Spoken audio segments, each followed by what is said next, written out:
Hello there, you loose units, and welcome back to another episode of Spicy Boy Reviews. I'm, of course, your host, Andrew Isles.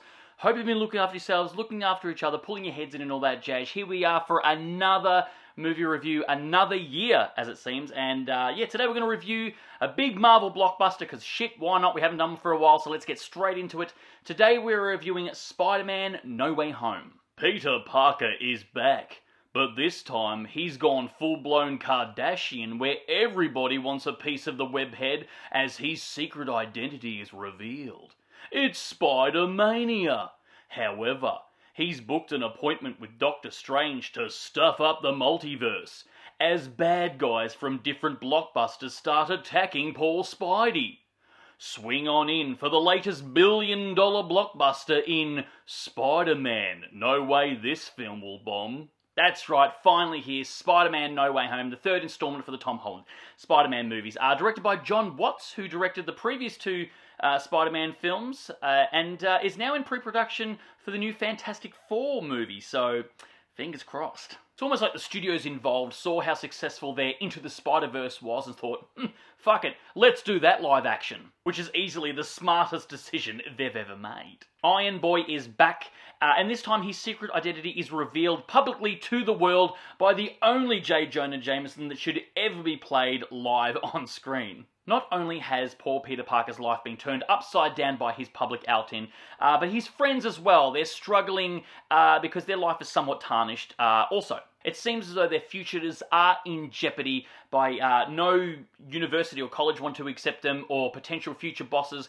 because they want to distance themselves from these people and individuals due to the controversy. Enter Doctor Strange as Peter pleads his case to fix the timeline by roofing the whole world, trying to make everybody forget about him so he can keep his secret identity. But of course, things go tits up when there's a tear in the timeline like a cosplayer's Spider-Man costume. And the villains from other Spider-Man blockbuster movies come all and gang up on this Peter Parker. Everyone comes back here, which is good to see. Alfred Molina, Jamie Foxx, mostly CGI Thomas Hayden Church and Rhys Ifans, and of course the big one himself, the big bad, Willem Dafoe. It tickled the testes, and I'd be lying if I said it didn't feel warm and fuzzy and excited inside when I saw all these characters pop up on screen. Also, Matt freaking Murdock rocks up. Yes! Finally! My favourite character! That's right, the best Marvel Netflix show is now in the MCU. Thank you. This film does not stop with the pace. It barrels through without really feeling too rushed. It's 2.5 hours long, but you know, honestly, I couldn't tell. I was entertained the whole time. I usually need multiple pee breaks through epic films, probably because I drink so much beer and coffee. Shush, don't judge me. But honestly, I didn't need to get up once through this film. I was absolutely captivated. As I said, it keeps moving, the pace, it's awesome, the action, it's a good balance between all that sort of stuff. It will keep the ADD TikTok kids entertained as well as the grown-ups. I don't mean to be facetious here, but this is the only time I really paid attention to Zendaya's acting. Nothing against her as an actor, but like, she just sort of pops up and she's just there in films. When I've noticed her, she's like, oh yeah, Zendaya's in this, and that's it, she's just there. She's slowly coming up to be the next Anya Taylor-Joy by being an actor who's just in every film that's released these days. But in this film, she was really good. She was awesome. She had a lot more I suppose, dialogue and characterization to chew on. I really liked her character in this film, finally, in the third one. She showed a lot of range, although her name does sound like Arnold Schwarzenegger sneezing. Zendaya! Tom Holland finally gets his Uncle Ben moment. That's right. Aunt May giving the iconic line, the line we all know, before she passes away. It was heartfelt, and Tom Holland's grief acting was really good. You might even say amazing. You forget that Tom Holland is actually a really good actor. He's kind of like Blockbuster Boy these days. He just pops up in a lot of big films. Uncharted, I'm Looking at You. And like Zendaya, is just in everything.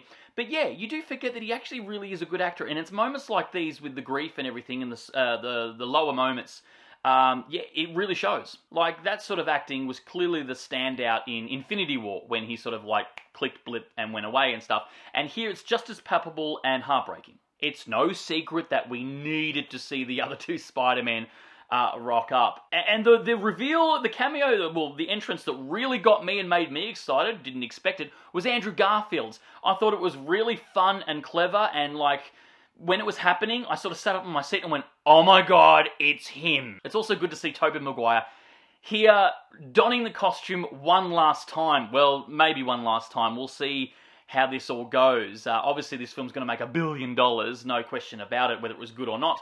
And we might get that fourth Spider-Man film with Tobey Maguire. Who knows? I did get a little giddy as well and chuck it to myself when he made a comment. Tobey Maguire made a comment about MJ, saying that their relationship is hard with his Spider-Man persona, but they make it work. I just love that they're still together in their universe. Also, Andrew Garfield gets an epic moment with shades of heartbreak, reliving sort of a pivotal moment from his last Spider-Man that involved Gwen Stacy. Now, I'm not going to spoil it here, even though this is a spoiler review. I don't want to take that moment away from you.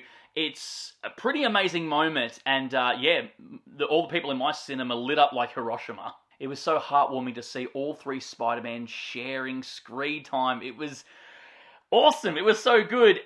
And the film spent the right amount of time with them connecting and sharing war stories. Hell, I would watch a whole 2-hour movie with just them three shooting the shit. The charisma was really good between them. They bounced off each other really well. The script was tight.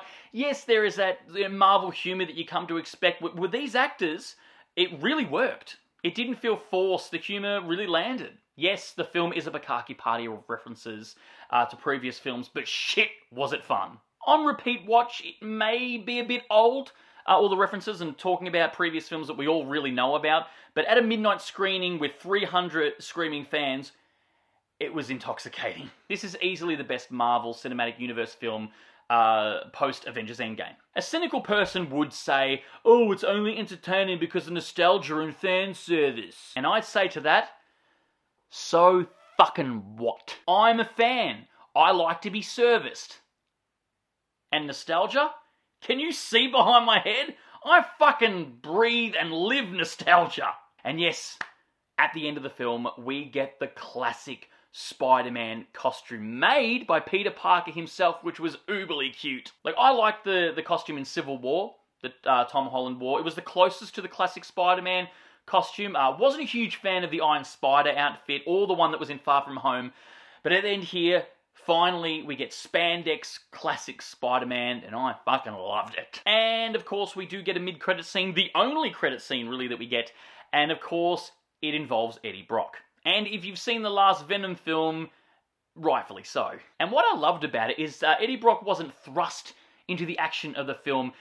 He was just sitting there at a bar trying to piece together the universe that he was in via, talking to a bartender. And I loved that they didn't shoehorn him into the final battle. He just had this little side quest adventure, I suppose. It was very, very funny. I suppose the studio have learnt from the mistakes of Spider-Man 3.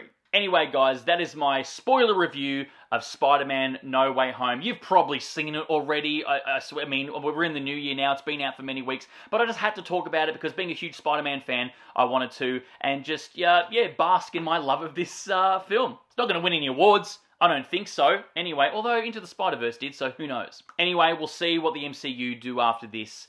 And where they go in the next phase. Guys, if you made it this far into the episode, please give us a thumbs up and a like, because your love and support keeps this channel going. And, of course, don't forget to hit that subscribe icon, because we give out episodes weekly, and we'll see you again next week for the next review. And until then, stay Spidey, folks.